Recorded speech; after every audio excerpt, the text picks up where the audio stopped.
Yo, yo, yo, yo, yo, what is going on, CoD Familia? It is your boy BN, aka Mr. Kingdom Builder, and today, oh boy, I have been wanting to do this type of video for a while. As most of you know, I very much enjoy going out and doing some interesting and unique data and stat collection. So today, we are going to be showing you off the most used late game factions out of the three from the, I guess, top-ish 210 players in the game.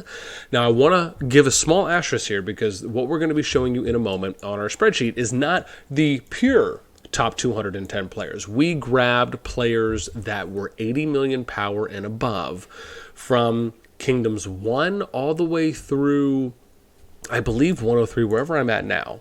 So whatever 100 to 106, right? So basically those divisions that are comprised of those kingdoms, we went through the boards and we essentially just looked at each person that was 80 mil or above. We clicked on their profile. We looked what faction they were currently running. So the data is actually pretty interesting, and we broke it down as well at certain power level tiers. So get ready. Well, let's go ahead and jump right into some of this lovely action as I now have to switch things on my desktop. Bam! All right, here we go. Then we're going to do a little bit of Shazamers. Okay, here we go.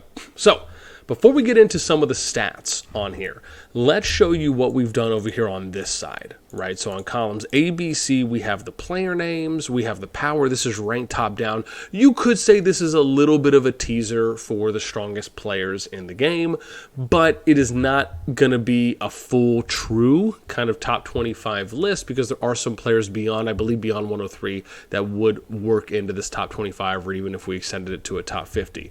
Though, like I said, a bit of a teaser. Then, so you're seeing the power level, the faction they're running, and you can see kind of where they are on the boards, and we'll show you here that we ended up going all the way down here, right? So if you see all the way down, we'll scroll all the way. This is all ordered based on power as well. And you can see we stopped at 211, which because there's one spot here, we just minus one, so this is 210 players. And again, I will make this sheet available for anyone who is interested. As always, right, most of you know a lot of my data sheets are typically available, and you'll find that in the description, pin comment down below if you're interested. Now let's get into some of the stats here. So let's talk about overall stats. Out of 210 total players, we saw 86 were running League of Order, 44 were running Spring Warden, and 80 were running Wildeburg, right? So that means that League of Order was edging out Wildeburg as the top faction right now at 40.95%. Then we get to Spring Wardens, which from here is at 20.95, almost 21%, League of Order almost 41%. And then we ended up seeing Wildeburg at 38.10%.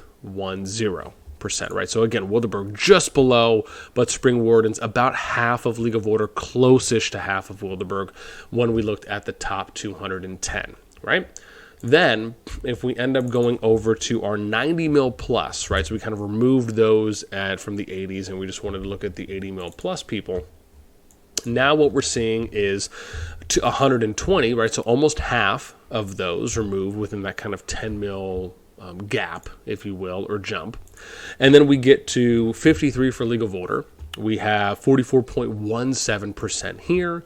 Then we get Spring Wardens, which is 22 at 18.33%. Wildeburg, 45 players using 37.5%. So you can notice that the gap between Spring Wardens and League of Order and Wildeburg actually widens a bit, right? So it's a little bit more than half or double if you're Spring Wardens going upwards.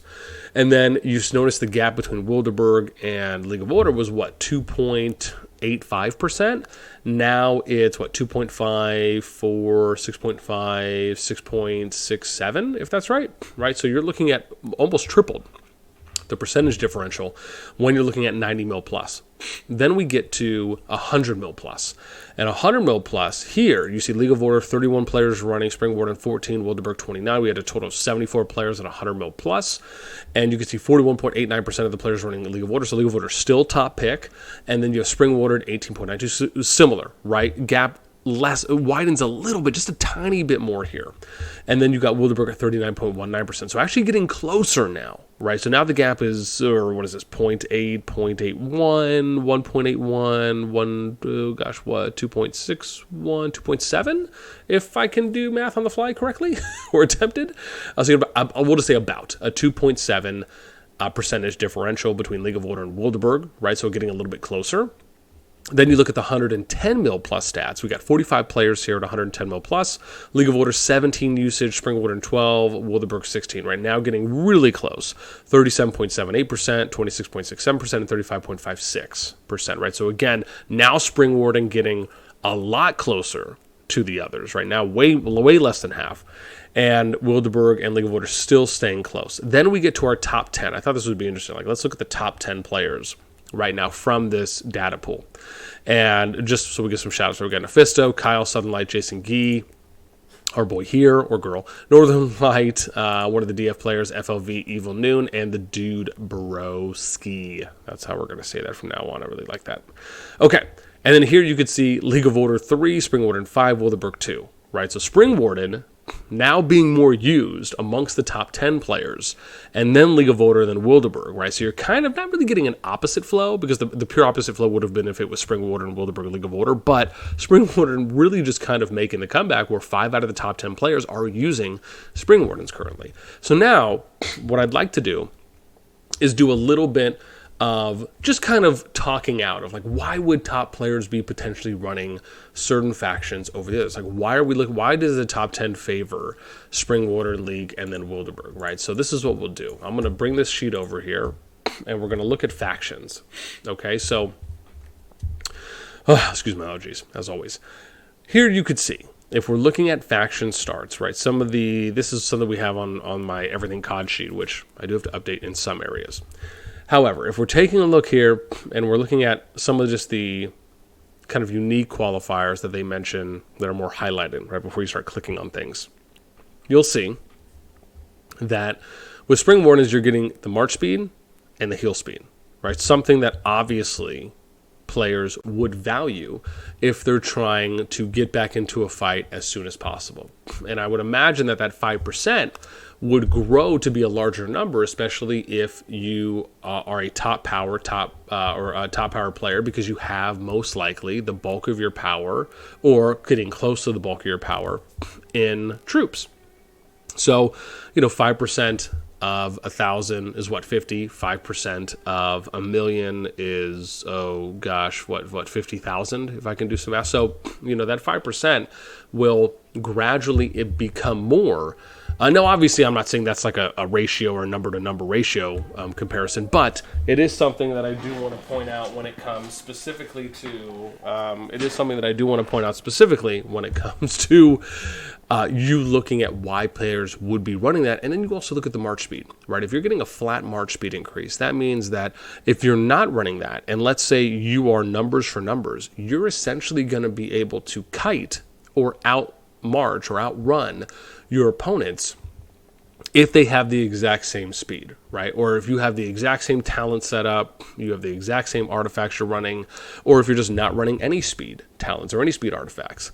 That 5% difference gives you an edge to where your opponents would potentially have to put points into that. Whereas if you're running march speed, maybe you don't necessarily need to. Maybe you're now saying, okay, well, I'm a little bit faster. I'll just put more points in damage on talents, as an example. Or maybe I don't need to run a march speed artifact, or maybe I'll run more of a damage-based artifact. Or maybe, you double down and you'll run more march speed, right? So you're just kind of always going to be faster, because if they're not running Springboard, and then you have that leg up or advantage in that area.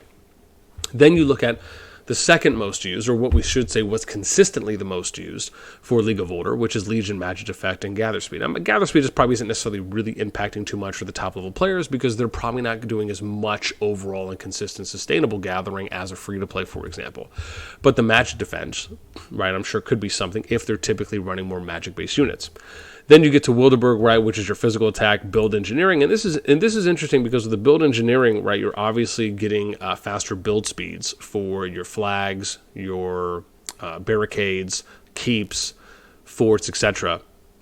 And then you're also getting some of that phys attack, right, as well. But then we look at some of the other kind of areas, right, where you look at, for example, right, Springwater, right, archers in battle increases physical attack at the price of reduced march speed, right, so you're kind of compensating, if you will. You can maybe even say that that evens it out on the archer side, right? And these are things where we talk about unique factors, similar or same features.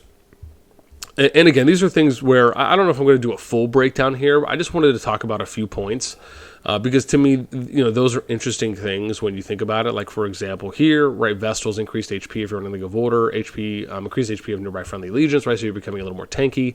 Here increases the attack of surrounding friendly legions, right, so you're becoming a little bit more DPS focused if you're running Wilderberg, right, increases the defense of surrounding friendly legions, so you're becoming a bit more I guess sustain, right? I guess it would be tank and then sustain on Vestals, right? For Spring Wardens at least, comparing the HP and defense. But again, the pink that we marked here, like we talked about, are kind of for similar or same type of features, and the yellow is really more for pure unique type features that you're seeing on these factions. Again, I'll probably do more of a deep dive on this in a later video where we really truly break down like what stages of the game you would run these, but I thought this was just an interesting way to present the data and then also kind of talk about a few of the points here on what are unique identifiers to factions and why you might see certain players running specific factions over others and for potential reasons why. So if anything, I hope you guys enjoyed this one. I'd love to hear your thoughts down below, right? Do you like running a specific faction late game because you feel it gives you more of a benefit in a certain area and you adhere that your playstyle to that faction, or because you're running that faction, or for another reason? I'd love to know. So let us know in the comments down below. That's going to do it for me. As always, until next time, I will catch you later.